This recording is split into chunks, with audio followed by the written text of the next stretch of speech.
Okay, this video is already going up much later than it ever should have, but I got more bad news because on the next 2 weekends I will be on vacation, which means that unless I can get videos done and pre-uploaded over this next week, there are not going to be any videos for those 2 weekends, so don't be too surprised if nothing's up there. I might not have Let's Play stuff either.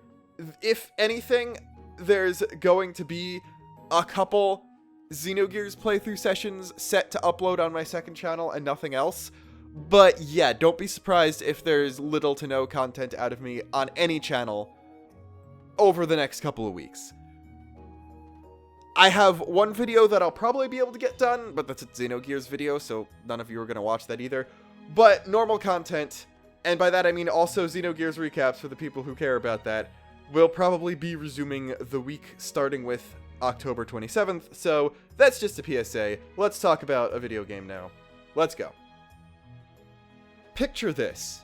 You are telling a friend who doesn't know anything about Xenoblade 2 a bit of stuff about the game to see if they get interested in it. One of the first things you're going to bring up is, of course, the characters, and you're going to want to talk about the main dude. You bring up that his name is Rex, and I'm guessing you expect one of these things to happen. Okay, his name is Rex. That is a weird name. That sounds like a dog name. Or, haha, you mean like Oedipus Rex? Epic, I've never seen anyone come up with that joke before. I'm super original. So, yeah. That is a thing that also has Rex in the name.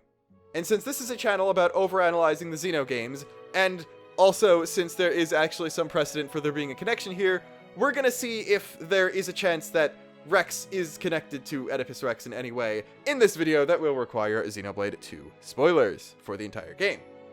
So, if you don't know, there are two things that this could be a reference to if it in fact is one. The first is the original play Oedipus Rex, an Athenian tragedy that is considered a classic among Greek literature. I am going to basically summarize it very quickly because, spoilers, the thing I talk about first is the thing with the least actual connection to the game. The king of Thebes finds out via a prophecy, because this is ancient Greece, there's prophecies everywhere, that his own son is fated to kill him. So he orders the son killed, but he is in fact not killed due to the sympathy of certain other characters involved, and ends up being named Oedipus and brought to the childless king of Corinth, who adopts him and raises him as his own son. When he becomes an adult, Oedipus hears that he's not truly the son of the king of Corinth, asks the Oracle of Delphi, because of course the Oracle of Delphi is in this, and is only met with another prophecy that he is fated to marry his mother and kill his father. He's like, hey, I don't want that to happen, and leaves Corinth for Thebes. Along the way, he kills some random guy in an instance of road rage, and upon reaching the city is met with a sphinx who was sent there and is basically eating anyone who doesn't get a riddle right. He gets the riddle right, Sphinx kills herself, he's heralded as a hero, and wins the hand of the recently widowed queen becoming king of Thebes. And then, eventually, a bit later on, the truth comes out that, of course, the guy he killed on the road was his birth father, and he'd made it back and ended up marrying his birth mother. So, yeah, I would say there are very little parallels there to the story of Xenoblade Chronicles 2. I don't think that's going out on a limb to say anything like that. One of the themes of the play is how you can't fight fate, which is like the exact opposite of the numbered Xenoblade games in general. So this would be a bit of a weird thing to have a reference to in general, even if there was some actual story structure that resembled it. There is some other Greek nomenclature in Xenoblade 2, but the vast majority of it, as in Pyra, Aegis, and even Elysium, was a localization change type thing. Rex wasn't, so I guess that's not really supporting evidence, but again, Rex is the only one that's actually consistent with the original names as designed by the creators of the game. It's also worth noting that the main character of the play is named Oedipus. Rex wasn't actually part of the original title of the play when it was first performed. Rex just means king, so it's less of a direct correlation to the character himself than him actually sharing the name of the character. It's more of just, hey, this is a thing in the title of the play. So, The bigger possibility, of course, is that it's a reference to the Oedipus Complex, a psychoanalytic concept that was named after the character in the play. This is for multiple reasons. Out of universe, psychoanalysis is a pretty common theme across the entire Xeno series. Xenogears makes heavy use of Freud's concept of the id, ego, and superego. Freud is also the one who coined the Oedipus Complex. Xenoblade 2 is somewhat of a retelling of Xenogears, so this would be two stories that parallel each other and rely on Freud. Also, of course, Xenosaga's games are all subtitled after works of Nietzsche, and the entire Xenosaga series could probably be subtitled Forever Young, as in Carl Jung. Jungian themes, haha. Also, in-universe, there is a line in the game that suggests that the reference was at least developer intended, but before we get to that, I guess I should explain what the Oedipus Complex actually is. Simplifying things as much as possible, and using a version that would be close to Rex specifically as opposed to a generalization, the theory is that when a young boy starts developing a sexual identity and becoming aware of what sexuality is, it causes a change in his perception of his relationships with his parents. Basically, libido directed at the mother and jealousy at the father because his father is with his mother, and basically you apparently subconsciously want to kill your father, or it's just intense jealousy. Freud once said that it is the fate of all of us perhaps to direct our first sexual impulse towards our mother and our first hatred and our first murderous wish against our father. I'd say that might be being a little extreme, but yeah, that's the basic concept of it. And some things fit Rex, and some things definitely don't. It's worth mentioning that the theory pretty much assumes a two-parent household with a man and a woman who obey traditional gender roles and a heterosexual child. So one of the big criticisms of it is, of course, the fact that all of those things, and especially all of those things in one place, are becoming a lot less frequent as time goes on, and this is worth noting because Rex's family does not fit all of those criteria either. Yes, he did have two parents at one point, but they died when he was 2. He probably doesn't remember them very much. And beyond that, he was raised in an orphanage before setting out with Gramps to join the Salvagers. So, like, he had a mother figure but no father figure for a while, and then left home a lot younger than you'd expect, where he had a big father figure and then probably a bunch of smaller father figures and no mother figure. So it's kind of weird. It doesn't really fit everything, so I think we should go for a more metaphorical, a lot more thematic than exactly literal interpretation of the theory. So here is where we talk about the big line. This is in the Corinne Pyra conversation, where this is after she makes a joke about Rex and Pyra dating or something, and then she says, "You know, between you and me, I think deep down Rex still misses his mother a little. In a way, you remind me of her just a tad." Now, obviously, we as the player know, based on how stories work and how this game was built, that Rex and the Aegis are going to end up together, or at least have feelings for each other at some point, so this is like a big eyebrow moment.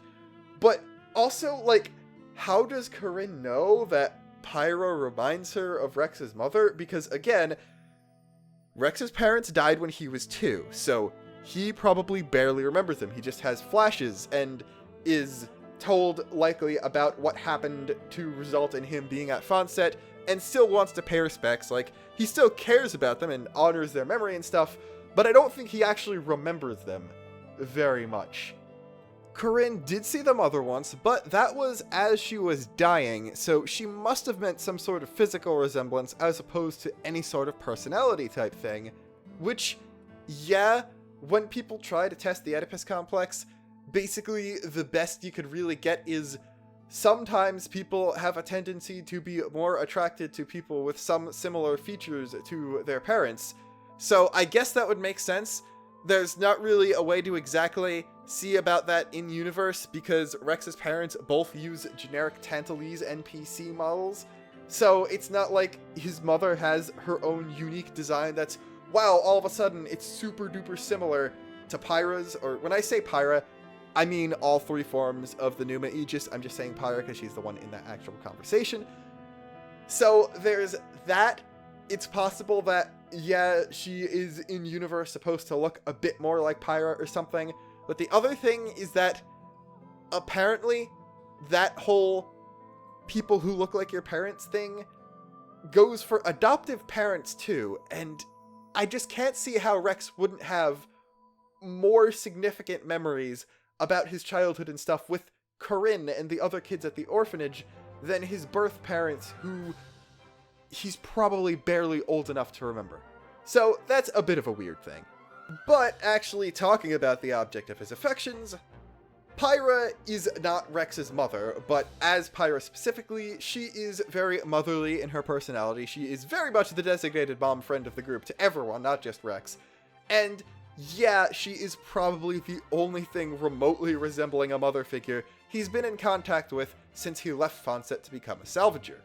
We can see, based on the crew, that salvagers are very much more likely to be guys, as far as we can tell, and yet he did meet Nia before Pyra, but we're specifically talking about mother figures and motherly women based on how the theory was originated, and Nia doesn't fit either of those, so Pyra being Pyra is definitely like a lot more points in that corner, which, yeah, might actually explain why Rex developed feelings for the Aegis over Nia if this is actually supposed to be a thematic part of his character.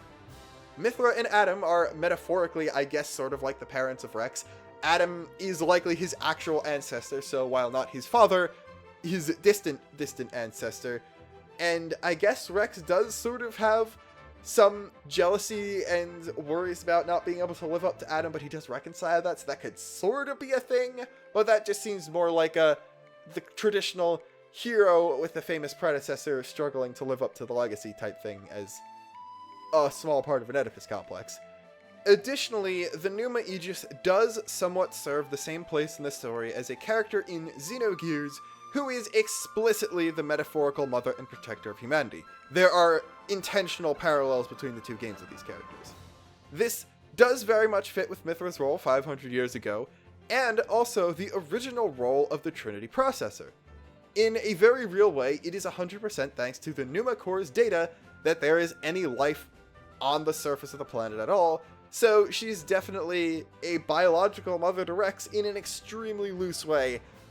Basically as loose as if I said, yes, I am biologically related to Mother Nature, but it's something.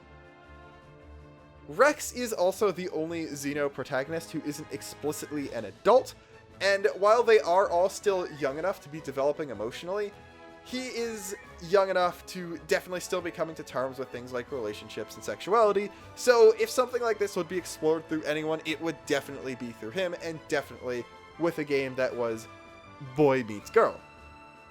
I don't really have a good way to end this, but that one line from Corinne is so out of place and inconsistent with the rest of everything in the game that it kind of had to be a reference to the Oedipus Complex. It's just that there's not really enough concrete stuff within the game baked into it itself to make it 100% clear whether or not the Oedipus Complex was supposed to be a thematic element of the story and Rex's relationship with the Aegis, or if it was just a reference.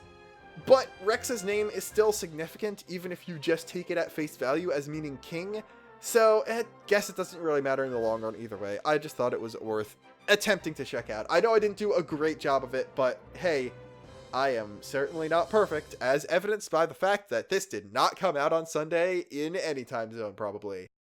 But yeah, that's the entire video. Thank you for watching. I'm guessing, as of recording this and not doing any other part of the video, that is going to be a bit of a train wreck, so if for some reason you think it was a good train wreck, like, comment, and subscribe. I'm sorry that there's not going to be content probably for a while. It's 100% my fault for not actually planning this stuff ahead of time, but yeah, thanks for sticking around. See ya later. Goodbye. This is the video being over.